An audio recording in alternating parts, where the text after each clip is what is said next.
Баршаңызға сәлем, сіздермен Манат. Бүгін біз творожный сырнық дайындайтын боламыз.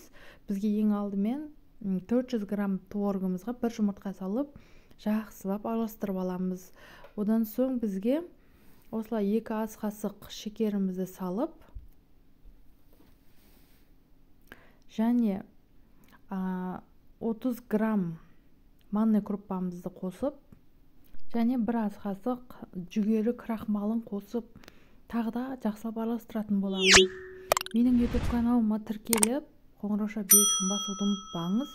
Сол кезде менің жаңа рецепттеріммен бірінші болып сіз танысатын боласыз.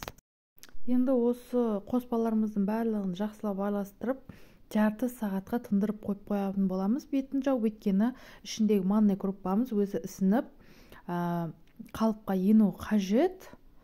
Осылай ұн сеуіп, бетіне осы салмамызды салып, ұзынша етіп, қолдың көмегімен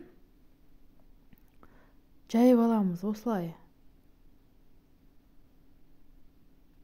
ұзынша етіп бірнеше бөліктерге бөліп аламыз. Сырнығымыздың көлемін шығарып аламыз. Міндетті түрде жасап көріңіздер, дәмі өте ерекше, таңғы асқа дәмі өте керемет болып келеді. Осылай пышақпен бірнеше бөліктерге бөліп алдым.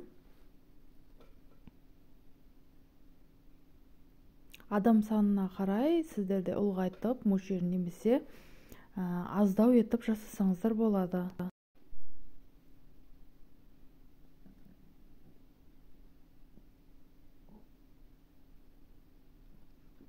Осы дайын бөліктеріміздің барлығын осылай бір қырынан жатқызып, кез келген форма болады. Бұл жерде мен осылай стакан дөңгелек пайдаландым. Осылай айналдыра дөңгелектеп сырнығымыздың формасын шығарып аламыз. Бір жасағаннан өте сәтті, өте керемет шығатын рецепт. Осылай мен барлығын кішкене ғана астына жабысып қалмас үшін ұн сеуіп алдым.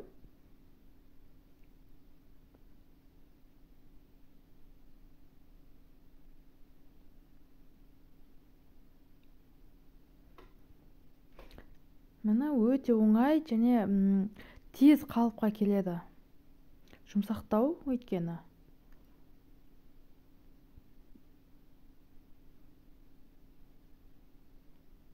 Дәл осылай барлығын ұнға аунатып, осындай формаға келтіріп алдым. Міне дайын формасы осындай. Енді кезекте тапамызды қыздырып, кішкене 1 ас қасық май құйып, осылай жоқа май құйып, жай отта 2 бетін қызартып аламыз. Және осы дайын 2 бетін қызартып болғаннан кейін мен 5 минутта 180 градуста қыздырып пісіріп алатын боламын. Егер де осылай дәм ұнаса сіздерге, осылай қыздырмай, осы тапада піскен күйінде жесеңіздер болады. Міне дайын күйі қаймақпен, вареньемен, түрлі кез келген вареньемен дәмі өте әдемі болып келеді. Менің каналыма тіркеліп, подписация басып, және қоңырауша белгісін басуды ұмытпаңыздар, және де достарыңызбен WhatsApp желісі арқылы осы видеомды таратсаңыздар болады. Міндетті түрде жасап көріңіздер, достарыңызбен бөлісуді ұмытпаңыздар. Мен сіздермен түрлі рецептермен бөлісетін боламын. Егер ұнап жатса, өз пікірлеріңізді жазып қалдырсаңыздар болады.